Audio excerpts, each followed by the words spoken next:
Hello friend, मी श्रद्धा. Story book teller या चॅनलमध्ये तुमचं मनापासून स्वागत करते. आपण ऐकत आहोत साईनाथ पाचानी यांची दत्तक ही कादंबरी, भाग 17. चला तर मग सुरू करूया.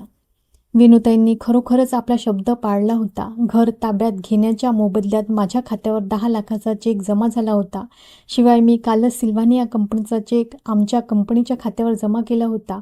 ज्या बँकेत आमच्या कंपनीचं खातं होतं त्याच बँकेत सिल्व्हानिया कंपनीचं खातं होतं. त्यामुळे चेक ट्रान्स्फर व्हायला वेळ लागला नाही. दोन्ही खात्यावरील पैशाची खात्री करून घेतल्यावर मी मृणालच्या पप्पांना फोन केला आणि शिंदे वकिलांनाही फोन केला. दोघांनाही साई सहवासमध्ये 1 वाजता यायला सांगितलं. मग सुलूलाही आपल्याबरोबर घ्यायचं म्हणून मी 11:30 वाजता तडक घरी आलो. मी इतक्या लवकर घरी येईल असं सुलूला वाटलं नव्हतं. मला अचानक गेटमधून आत घुसलेलं पाहिल्यावर दारात उभी असलेली सुलू गडबडली, पूर्ण गोंधळून गेली. तिचा चेहरा कावराबावरा झाला. चेहऱ्यावरचा सगळा रंगच उडून गेला. मला पाहून ती इतकी का घाबरून गेली समजेना. मला पुढ्यात पाहून ती घाबरून पुटपुटली, तू तू पुढे तिला शब्दच फुटेना. एखाद्याची चोरी पकडावी अन तो पुरता गोंधळून जावा अशी तिची अवस्था झाली. ती पूर्ण गळूनच गेली. सुलूचे केस मोकळे होते. अंगावरची कपडेही अस्ताव्यस्त होती. तिला एकाएकी काय झालंय? तरी मी तिला विचारलंच, काय झालं सुलू? तू अशी एकाएकी घाबरून का गेलीस? आजारी आहेस का तू? आत येत मी विचारलं. तेवढ्यात माझी नजर हॉलमध्ये गेली. हॉलमध्ये एक गोरापान मुलगा कोच्यात बसला होता. त्याच्या अंगावर छानपैकी सूट होता. गळ्यात टाय होता. माझ्या इतकाच वयाचा असेल तो. गळ्यात सोन्याची साखळी दिसत होती. बोटात 2-2 सोन्याच्या अंगठ्या चमकत होत्या. केसांची स्टाईल पण छान होती. त्याच्या पुढ्यात टी-पॉयवर कॉफीचे 2 कप दिसत होते. शेजारी सिगारेटचं थोटूक पडलं होतं. आता मला सुलूच्या घाबरून जाण्याचं कारण समजलं आणि नेहमी घरात सिगारेटच्या धुराचा वास का यायचा ते पण समजलं. म्हणजे हा मुलगा कोणी घरी नसताना सुलूला भेटायला यायचा तर. मला सुलूचा राग आला, पण मी तो व्यक्त केला नाही. उलट चेहरा हसरा ठेवून त्या तरुणाला नमस्कार घातला. मला पाहताच त्याचा चेहराही पांढरा फटक पडला होता. तो चांगलाच घाबरून गेला होता. मी नमस्कार घातल्यावर त्यानेही बिचकत नमस्कार घातला. मी नाही ओळखलं आपल्याला. मी त्याला विचारलं. तो काहीतरी बोलणार इतक्यात घाबरत सुलू म्हणाली, हा चंद्रकांत. मी आधी होते ना त्या सेवा सदन आश्रमात मॅनेजर आहे. आज तुला भेटायला आलाय का? हो, सुलू मान खाली घालून म्हणाली. छान. त्यांना काही चहापाणी केलं की नाही? झालंय माझं चहापाणी. आत्ताच सुलूने माझ्यासाठी कॉफी बनवली होती. आमचं एवढं बोलणं झाल्यावर मी तिला म्हणालो, तू अजून तयार नाही झालीस? आपल्याला 1 वाजता साई सहवासमध्ये जायचंय ना? पण सुलू जागची हलली नाही. ती गोठून गेल्यागत एका जागी उभी राहिली अन एकटक माझ्याकडे पाहू लागली. मला सुलूचं नवल वाटलं. एरवी वाघिणीगत चवताळून माझ्या अंगावर धावणारी सुलू आज एकाएकी गप्प का झाली? तिची जीभ टाळूला चिकटून बसली का? मी तिला म्हणालो, पाहतेस काय अशी? आपल्याला साई सहवासमध्ये फ्लॅट घ्यायला जायचंय ना? हो, सुलू एवढंच म्हणाली. अगं लवकर आटप. मी शिंदे वकिलांना आणि मृणालच्या पप्पांना बरोबर 1 वाजता साई सहवासमध्ये यायला सांगितलंय. मग मी चंद्रकांतला म्हणालो, तुम्ही पण चला आमच्याबरोबर. कुठं? साई सहवासमध्ये जाऊया. सुलूला तिथे स्वतःसाठी फ्लॅट घ्यायचा आहे. नको, मी तुमच्याबरोबर येणं योग्य नाही होणार. शिवाय मला अजून खूप कामं आहेत. तुमची कामे आजच्या दिवस बाजूला ठेवा. आमच्याबरोबर चला तुम्ही. छे, तुम्ही पण तुमच्याबरोबर नेताय. तुम्ही मला तुमच्याबरोबर नेताय हे मी माझं भाग्य समजतो. पण मला खरंच खूप कामं आहेत. पुन्हा कधीतरी मी तुमचा नवीन फ्लॅट पाहायला येईल. चंद्रकांत खूपच काकुळतीला येत म्हणाला, ठीक आहे, तुमची मर्जी. मी म्हणालो, रागावू नका, पण मला खरोखरच खूप कामं आहे. मला सुलूने फोन केला. तातडीने या म्हणून आलो. सुलूने? मी आश्चर्याने म्हणालो. पण तिकडे दुर्लक्ष करीत तो म्हणाला, निघतो मी. आणि तो खरोखरच उठला. आश्चर्य म्हणजे माझ्या पायावर झुकला.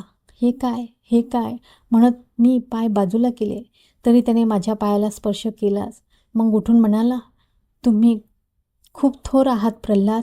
तुम्हाला ओळखण्यात मी आणि सुलूने खूप मोठी चूक केली. You are really great. त्याने माझा हात हातात घेतला आणि तो दाबून धरला. सुलू त्याच्या शेजारीच उभी होती. तिचा चेहराही आता बऱ्यापैकी सावरला होता. मग चंद्रकांत निघून गेला. जाताना सुलूचा पण निरोप घेतला. सुलू त्याच्या पाठमोऱ्या आकृतीकडे पाहत होती. गेट उघडून तो निघून गेल्यावर सुलू काही न बोलता आत गेली. बालगंधर्वच्या मागच्या बाजूला साई सहवासची मोठी अपार्टमेंट बांधून पूर्ण झाली होती. सगळे फ्लॅट रेडी पोझिशनमध्ये होते. फ्लॅटचं लोकेशन आकर्षक होतं. शहरातील दांडग्या उद्योगपतींसाठी आणि मंत्र्यांसाठी त्यांचं बांधकाम केलेलं होतं. एक एक फ्लॅट अगदी वैशिष्ट्यपूर्णरित्या बांधला होता. त्यांच्याच प्रयत्नाने आम्हाला तो फ्लॅट मिळाला होता. सुलूची मृणालबरोबर असलेली मैत्री अशा रीतीने कामी आली. मी आणि सुलू 1 वाजता साई सहवासमध्ये पोचलो. पण आमच्या आधीच मृणालचे पप्पा आणि स्वतः मृणाल तेथे हजर होती. शिंदे वकीलही त्याचवेळी तेथे हजर झाले. मला पाहिल्यावर मृणालचे पप्पा म्हणाले, प्रल्हाद नाही का तू? आमची मृणाल नेहमी तुझं नाव काढते. तिला तुझा स्वभाव खूपच आवडलाय. त्यांच्या बोलण्याने मृणाल लाजली. सुलू पण हसत तिच्या शेजारी जाऊन उभी राहिली. मला सुलूने सांगितले सगळं. तुम्हाला खूपच तातडीने फ्लॅट घ्यायचा आहे म्हणत होती ती. म्हटलं, तुम्ही उद्योगपती लोक, तुम्हाला हलक्या वस्तीत फ्लॅट पाहणं योग्य नाही. तेव्हा उच्चभ्रू लोकांच्या वस्तीत हा फ्लॅट पाहिलाय. थोडा महाग आहे पण चांगला आहे. मृणालचे पप्पा म्हणाले, ही सगळी तुमची कृपा, नाहीतर फ्लॅट शोधायला आम्हाला खूप कष्ट पडले असते. माझी कसली, ही सगळी सुलूची कृपा. 2 दिवस झाले ती मला एकसारखी फोन करते. तिच्यामुळेच मी तुम्हाला तातडीने हा फ्लॅट पाहिला. शिंदे वकील आमचं बोलणं ऐकत होते. मला म्हणाले, पण प्रल्हाद, मी तुझ्या धडपड्या स्वभावाला मनापासून दाद देतो. तू भलत्याच उलाढाल्या निघालास. मला वाटलं नव्हतं तू किन्हाळकरांचा वारसा इतक्या चांगल्या प्रकारे पुढे चालवशील म्हणून. मृणालचे पप्पा म्हणाले, काही मुलं जन्मताच खटपटी असतात. आम्ही सगळेजण 2 मिनिटं गप्पा मारित होतो. नंतर शिंदे वकिलांना घाई होती म्हणून त्यांनी फ्लॅट पाहून घ्यायचं ठरवलं. साई सहवासचा बिल्डर ऐकत होता. शिंदे वकिलांनी घाई केल्यावर तो आम्हाला बिल्डिंगमध्ये घेऊन गेला. साई सहवासचा बिल्डर आम्हाला सगळं लोकेशन समजून सांगत होता. 24 तास पाणी, खेळती हवा आणि एका बाजूला तलावाचं विहंगम दृश्य. येथून संपूर्ण शहर सुद्धा खूप छान दिसतं असं तो म्हणत होता. पण माझं लक्ष त्याच्या बोलण्याकडे नव्हतं. मी सुलूकडे पाहत होतो. सुलू खूपच उदास वाटत होती. तिचा चेहरा विझून गेला होता. ओठ सुकले होते. तिला कशातच मूड लागत नव्हता. रोज फ्लॅट घ्यायचा आहे म्हणून आग्रह धरणारी सुलू प्रत्यक्ष फ्लॅट पाहताना एवढी नाराज का होती? कदाचित तिला आणि चंद्रकांतला एकत्र पाहिल्यामुळे ती उदास झाली असेल का? बिल्डरने आम्हाला एक फ्लॅट खूपच छानपैकी दाखवला. तलावाच्या बाजूला त्याची बाल्कनी होती. बाल्कनी पण खूप ऐसपैस होती. 2 बेडरूमचा तो फ्लॅट होता. मला तर तो खूपच आवडला. आतमध्ये उंची स्टाईल होत्या. किचन ओट्याला आधीच फर्निचर केलेलं होतं. हा फ्लॅट आम्ही माजी मंत्री धाडवे पाटील यांच्यासाठी तयार केला होता, पण त्यांनी ऐनवेळी नकार दिला. बिल्डर सांगत होता. फ्लॅट खरोखरच खूप आकर्षक होता. मी सुलूला विचारलं, आवडला का फ्लॅट? छान आहे, सुलू म्हणाली. मग होकार द्यायचा? तुला योग्य वाटेल ते कर. फ्लॅट तुला घ्यायचा आहे. तूच योग्य वाटेल ते कर, मी म्हणालो. नको, तू तुझ्या मनाप्रमाणे पसंती दिली तरी चालेल. मला सुलूच्या समंजसपणाचं नवल वाटलं. तरी मी तिला म्हणालो, पुरुषांपेक्षा बायकांना घरातलं जास्त समजतं. शिवाय या घरात तू राहायला येणार आहेस, मी नाही. तेव्हा फ्लॅट तुझ्या पसंतीचाच असावा. सुलूने चमकून माझ्याकडे पाहिलं. मी इतका लिप्तपणे तिच्याशी बोलेल यावर तिचा विश्वास नव्हता. आणि तू? तिने खोल आवाजात विचारलं. माझी नको काळजी करू. माझी राहण्याची सोय मी कुठेही करेन. तसं नको. फ्लॅट तुझ्याच पसंतीचा घे. माझ्यासाठी घेणार असशील तरी पसंती मात्र तुझीच हवी. ठीक आहे, मग हाच फ्लॅट घे. मी माझी पसंती कळवली आणि बिल्डरने हा फ्लॅट आमच्या नावावर करण्याचं ठरवलं. मग पुढची सगळी व्यवस्था मृणालच्या पप्पांनी पाहिली. फ्लॅट खरेदीची कागदपत्रे स्वतः त्यांनी तयार केली. शिंदे वकिलांनी त्यात जातीने लक्ष घातलं. मात्र फ्लॅट खरेदीसाठी खरेदीदाराचं नाव घालताना मृणालच्या पप्पांनी विचारलं, फ्लॅट कुणाच्या नावावर करायचं आहे? माझ्या बहिणीच्या, सुलेखाच्या नावावर. तेवढ्यात सुलू गडबडीने म्हणाली, माझ्या नावावर नाही करायचं आहे फ्लॅट. तिचं ताडकन बोलणं ऐकून मी चकित झालो. का? फ्लॅट तुझ्या नावावर असू दे, पण फ्लॅट तुला घ्यायचा आहे ना? मी म्हणालो, नको, फ्लॅट तुझ्याच नावावर असू दे. सुलूचा स्वभाव इथे उफाळून आला. ऐनवेळी ती माघार घेऊ लागली. तसे मृणालचे पप्पा म्हणाले, असं काय करतेस बेटी? फ्लॅट तुझ्या नावावर करायचा म्हणून तूच हट्ट धरून बसली होती ना? तसं नाही पप्पा, घर बायकांसाठी असलं तरी ते पुरुषांच्याच नावावर असतं. आपल्या संस्कृतीत पुरुषाच्याच नावाला मोठेपणा आहे. माझ्या नावापेक्षा फ्लॅट प्रल्हादच्या नावावर असणं कधीही चांगलं आहे. सुलू एकाएकी समंजसपणाने बोलू लागली. तिचा आवाज पण खूपच हळवा वाटत होता. शिंदे वकील म्हणाले, सुलू म्हणते ते बरोबर आहे. फ्लॅट प्रल्हादच्याच नावावर असू दे. शेवटी फ्लॅट कुणाच्याही नावावर असला तरी दोघे बहीण भावंडे एकत्रच राहणार आहेत. राहू आम्ही एकत्र, पण फ्लॅट प्रल्हादच्याच नावावर करा. सुलूने तिचा अखेरचा निर्णय दिला.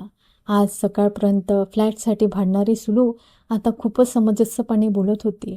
मृणाल तिच्या शेजारीच उभी होती आणि एकसारखी ती माझ्याकडे पाहत होती.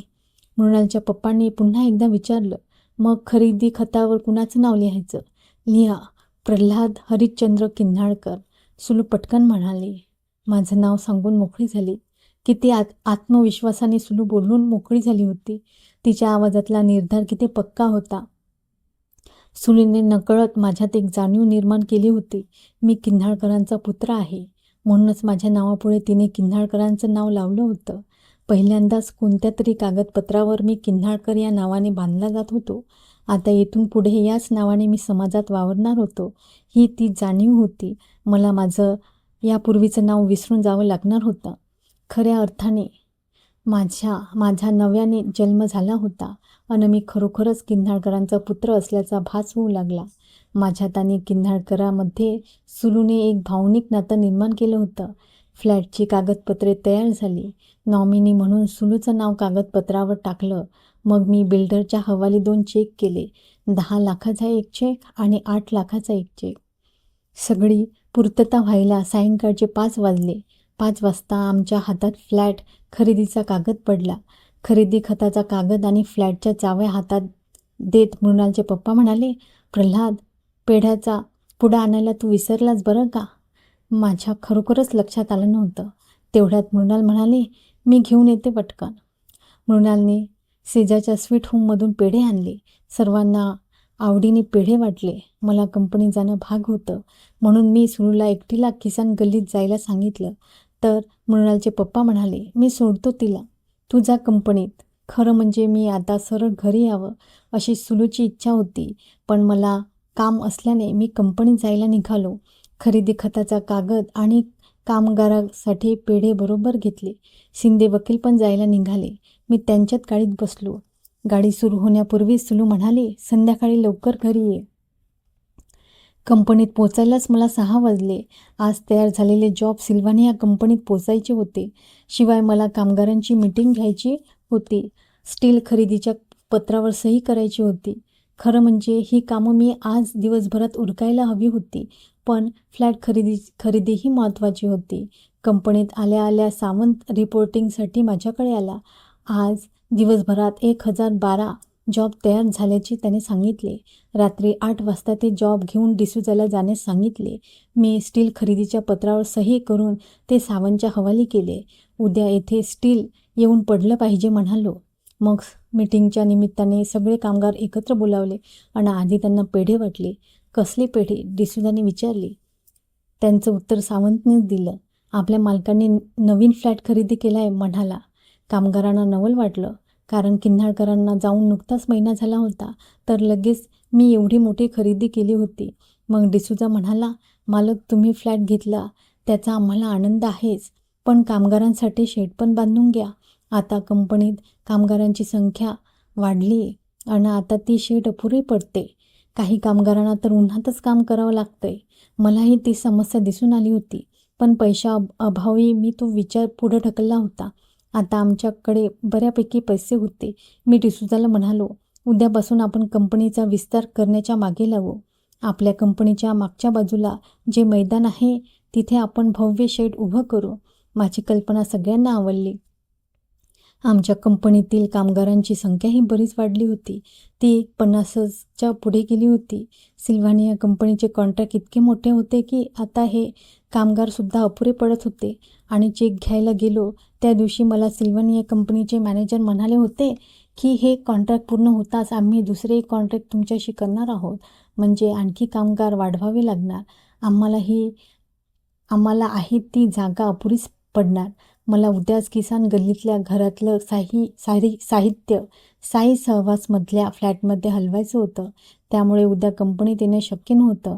म्हणून मी आत्ता सगळ्यांना आवश्यक त्या सूचना केल्या, प्रत्येकावर त्यांची जबाबदारी सोपवली आणि तिथून बाहेर पडलो. चला तर मित्रांनो, आता इथेच थांबूया. भेटूया उद्याच्या भागात. तोपर्यंत नमस्कार.